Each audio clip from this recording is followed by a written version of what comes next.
তাইফের দুষ্ট ছেলেরা যখন পাথর হাতে নিয়ে নবীজিকে আক্রমণ করার উদ্দেশ্যে আসতেছেন, জাইদ সামনে গিয়া সামনে, যেদিক থেকে পাথর আসবে জাইদ সেদিকেই চলে যায়। ওই পাথরের আঘাত খেতে খেতে তার শরীরটা ফেটে ফেটে রক্ত প্রবাহিত হতে আরম্ভ করলেন। এই রক্তগুলি যখন আল্লাহ নবীর শরীর দিয়ে গোড়ায় পড়তেছেন, নবীজি রক্তগুলি বহাইয়া তার জোতার ভিতরে দিতেছেন। তার কারণ নবীজির শরীরের একটু রক্ত যদি তাইফের জমিনে লাগে, তাইফের জমিনটা জ্বলে পুড়ে ছাই খাই হয়ে যাবে। কাজেই তাইফের জমিনে আল্লাহর প্যারা হাবিবকে পাথরের ভিতরে চাপা দিয়ে তাইফবাসীরাই ক্ষান্ত হলেন না। আবার তাইফবাসীরা আবার উঠায়, নবীজি বেহুশ হয়ে যায়, আবার উঠায়, আবার পাথর মারে। এমনি ভাবে তাইফবাসীরা আল্লাহর নবীকে নির্যাতন করলেন। যেই নির্যাতন এত কঠিন ছিল, আল্লাহ নবী ওনার স্ত্রী আয়েশা রাদিয়াল্লাহু তাআলা আনহা, আজকে গোটা পৃথিবীর মানুষ বিভিন্নভাবে নির্যাতিত, নিপীড়িত, অধিকার বঞ্চিত। আর এটার পিছনে সবচেয়ে বড় কারণ হলো আজকে আমরা মুসলমানরা অনেক ক্ষেত্রে দায়ী হয়ে আছি। তবে মুসলমানেরা যদি আল্লাহ পাকের ভক্ত, আল্লাহ পাকের গোলামে পরিণত হয়ে যায়, আল্লাহ সুবহানাহু ওয়া তাআলা তাম পৃথিবীতে সমগ্র মানব জাতি সকলের জন্য আল্লাহ তাআলা সুষম বন্টনের মাধ্যম দিয়ে রিজিকের ফয়সালা করে দেবেন। সুবহানাল্লাহ। তো আমার মুহতারাম ভাইরা, আজকের খুতবার আলোচ্য বিষয়, যেহেতু রসুল পাক সাল্লাল্লাহু আলাইহি ওয়াসাল্লাম মক্কাতে জন্মগ্রহণ করলেন, আর এই মক্কাতে জন্মগ্রহণ করার পর মক্কাতেই বড় হলেন, বড় হওয়ার পরে নবুয়ত প্রাপ্ত হলেন। এর ভিতরে অনেকগুলি কাহিনী ঘটে গেছে। তো যাই হোক, রসুল আকরাম সাল্লাল্লাহু আলাইহি ওয়াসাল্লাম ওনার হিজরতের জীবন থেকে আজকে আমি শুরু করতে চাই। তার কারণ হলো রসুল পাক সাল্লাল্লাহু আলাইহি ওয়াসাল্লাম নিজের জন্মভূমিতে থাকতে পারেন নাই, তাকে হিজরত করতে হয়েছে। আর এই হিজরতের পিছনে, আল্লাহ রসুলের হিজরতের পিছনে অনেকগুলি কারণ নিহিত আছে। রসুল পাক সাল্লাল্লাহু আলাইহি ওয়াসাল্লাম যখন চাচা আবু তালেবকে হারালেন এবং বিবি খাদিজাতুল কুবরা রাদিয়াল্লাহু তাআলা আনহাকে হারালেন, ওই বছরটা আল্লাহ রসুলের জন্য আমুল হুজন অর্থাৎ পেরেশানির বছর হিসাবে পরিচিত। যখন এই দুইজন মানুষ আল্লাহ রসুলের মাথার উপর থেকে সরে গেলেন, ওই সময় কাফের মুশরিকেরা রসুল পাক সাল্লাল্লাহু আলাইহি ওয়াসাল্লামের উপর এত জুলুম শুরু করলেন যে এই জুলুমের আর কোনো শেষ ছিল না। আল্লাহর পেয়ারা হাবিব নবী মুহাম্মদ আরবি সাল্লাল্লাহু আলাইহি ওয়াসাল্লাম মক্কার অলিতে গলিতে ঘোরাঘুরি করলেন, ফল হলো না, লাভ খুব বেশি হলো না।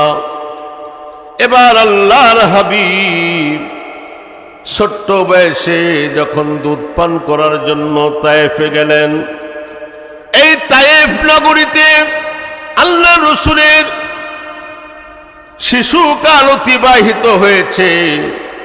আল্লাহর নবী মুহাম্মদ আরবি সাল্লাল্লাহু আলাইহি ওয়াসাল্লাম তাইফের কিছু বন্ধু বান্ধব, তাইফের কিছু দুধ পান করাকালীন সময়ে তাইফবাসীরা আল্লাহ পাকের হাবিবের সাথে তাদের একটু বন্ধুত্ব, একটু ভাব ছিল। নবীজি যখন মনে করলেন ওই তায়েফবাসী যারা ছোট্টকালে আমার সাথী ছিল তাদের কাছে যাই, তাদের কাছে গিয়ে আল্লাহর নবী যখন কালেমার দাওয়াত দিলেন, ও তায়েফবাসীরা কালেমা পড়ো, মুসলমান হয়ে যাও, তোমরা দুনিয়াতেও শান্তি, আখিরাতেও তোমাদের জীবনটা হবে ধন্য। আল্লাহর নবী বড় আশা নিয়ে তায়েফে গেলেন। তায়েফে যাবার পর তায়েফবাসীদেরকে দাওয়াত দিতেছেন, কালেমা শরীফের দাওয়াত, লা ইলাহা ইল্লাল্লাহু মুহাম্মাদুর রাসূলুল্লাহ।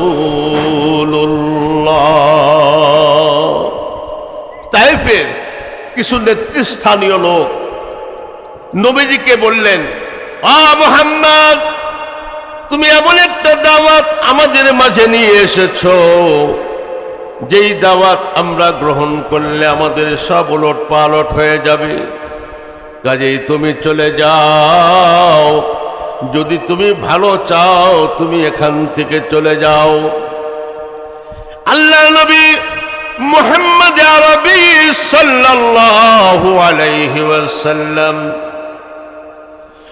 তায়েফের লোকেরা ওনাকে বললেন, হে মুহাম্মদ, আমি তোমার সঙ্গে কথা বলতে চাই না। এক সর্দার বলল, আমি তোমার সঙ্গে কথা বলতে চাই না। তার কারণ, তুমি যদি তোমার দাবিতে সত্যবাদী হও আর আমি যদি তোমার সাথে বেয়াদবি করি তাহলে আমার খবর হয়ে যাবে। আর যদি তুমি তোমার কথায় মিথ্যাবাদী হও, আমি মিথ্যুকের সাথে কথা বলতে চাই না। আরেকজন বলল, মুহাম্মদ, মক্কাতে যদি নবী পাঠানোর প্রয়োজন হতো আবু জেহেলকে আমার আল্লাহ নবী বানাইতেন, তোমাকে ছাড়া কি আল্লাহর নবী বানানোর কোনো লোক পায় নাই? তারপরে আরেকজন বলে, মুহাম্মদ, তুমি যে পথে এসেছো সেই পথে চলে যাও, আমাদের মাঝে কোনো সাড়া পাবা না। এই কথোপকথনের পরে আল্লাহর পিয়ারা হাবিব নবী মুহাম্মদুর রাসূলুল্লাহ সাল্লাল্লাহু আলাইহি ওয়াসাল্লাম তাদের কাছ থেকে যখন নিরাশ হলেন, শুধু নিরাশ হন নাই, ওই সর্দারগুলি গিয়া তায়েফের দুষ্ট ছেলেদেরকে মুহাম্মাদের বিরুদ্ধে লেলিয়ে দেয়। মুহাম্মাদের বিরুদ্ধে লেলিয়ে দিল, যাও, পাগলটা তায়েফে এসেছে, তায়েফ থেকে তাকে তাড়িয়ে দাও। আল্লাহ নবী যায়েদ বলতেছে, ইয়া রাসূলুল্লাহ, ওই তায়েফের ছেলেরা পাথর হাতে নিয়ে আসতেছে। আল্লাহর নবী বললেন, ও যায়েদ, তায়েফের জমিনে আমার পরীক্ষা হবে রে যায়েদ।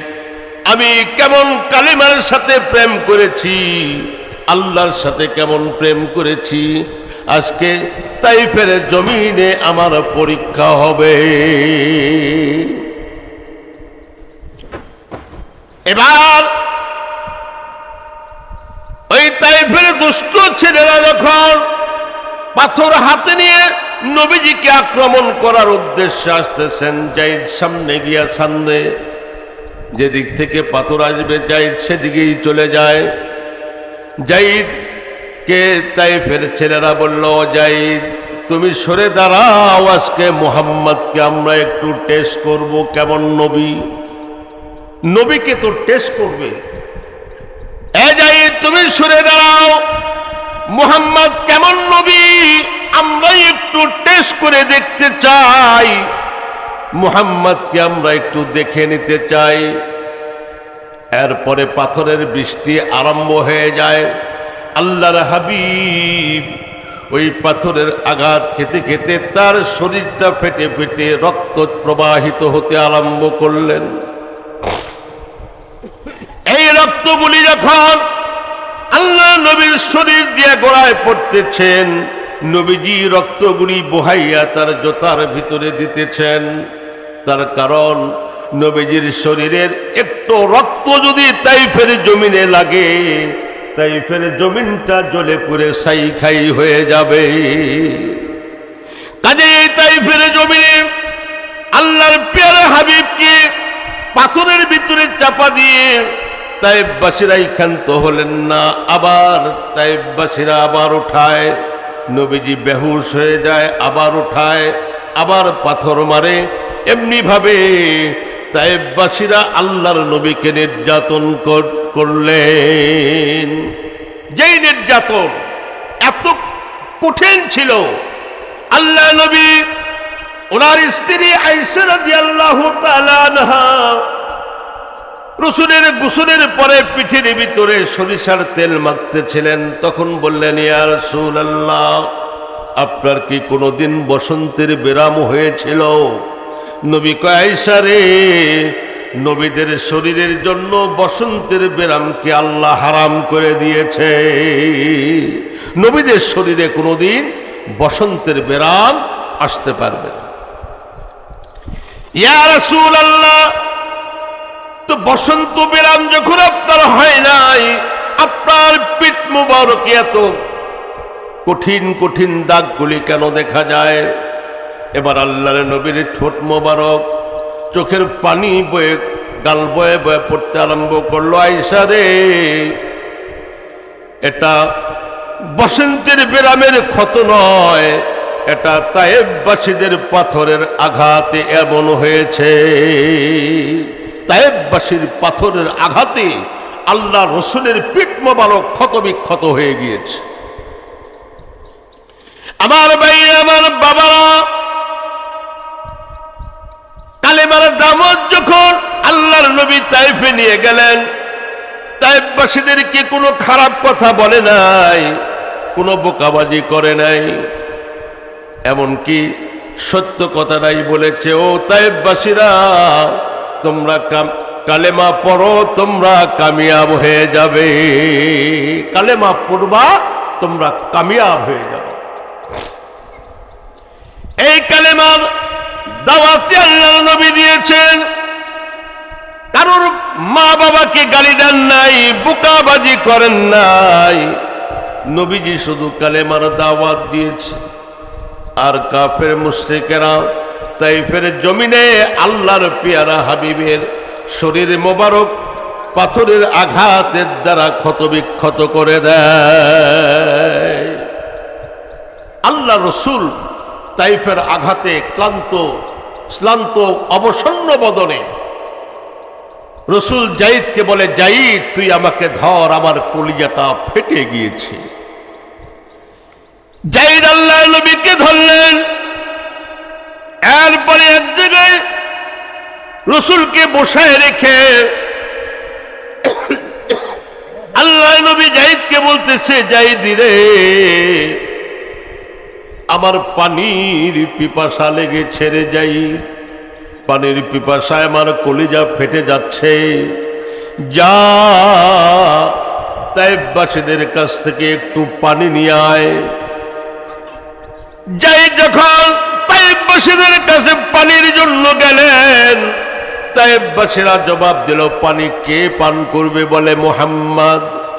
যাই, শুনে রাখো, তোমার যদি পানির প্রয়োজন হয় তুমি পেট ভরে পানি পান করে যাও, কিন্তু মুহাম্মদ নামের কোনো পানি তাইফের জমিনে নাই। যেই মুহাম্মদকে সৃষ্টি না করলে তাম পৃথিবী, আকাশ জমিন আমার আল্লাহ কিছুই তৈরি করতেন না, সেই নবীর জন্য তাইফের জমিনে এক ফোঁটা পানিও পাওয়া গেল না। আল্লাহর নবী জাইদ এসে বললেন, ইয়া রাসূলুল্লাহ, মুহাম্মদ নামের কোনো পানি তাইফের জমিনে নাই। জাইদ, পানির পিপাসা সইতে পারি না রে জাইদ, একটুখানি পানি খাওয়ার ব্যবস্থা করো। এবার একটা বটকির রাখালকে পেলেন, রাখালকে ডাক দিয়া জাইদ বলে, রাখাল, তোমার বকরি থেকে তুমি এক বাটি দুধ বের করে দাও। রাখাল বলে, আমার বকরি তো বাচ্চাই দেয় নাই, দুধ হবে কেমনে? আল্লাহর নবীকে গিয়া যায়েদ যখন বললেন, ইয়া রাসূলুল্লাহ, ওই রাখালের বরকিত বাচ্চাই দেয় নাই, দুধ আসবে কেমনে? এবার আল্লাহর নবী যায়েদকে কয়, যায়েদ, রাখালকে গিয়া বলো, অনুমতি দিলে বাচ্চাবিহীন বকরি থেকে আমি দুধ বের করতে পারবো। এবার যায়েদ যখন রাখালকে বললেন, রাখাল যায়েদকে বললেন, যায়েদ, অনুমতি দিলাম, যায়েদ, দুধ বের করার অনুমতি দিলাম, তবে একটা কথা মনে রাখবা, বাচ্চাবিহীন বকরির ভিতর থেকে যদি দুধ বের করতে না পারে, তাহলে আমার এই হাতের চাবুকটা দেখছো, এই চাবুক দ্বারা মুহাম্মাদের পিঠের চামড়া আমি উঠায় ফেলবো।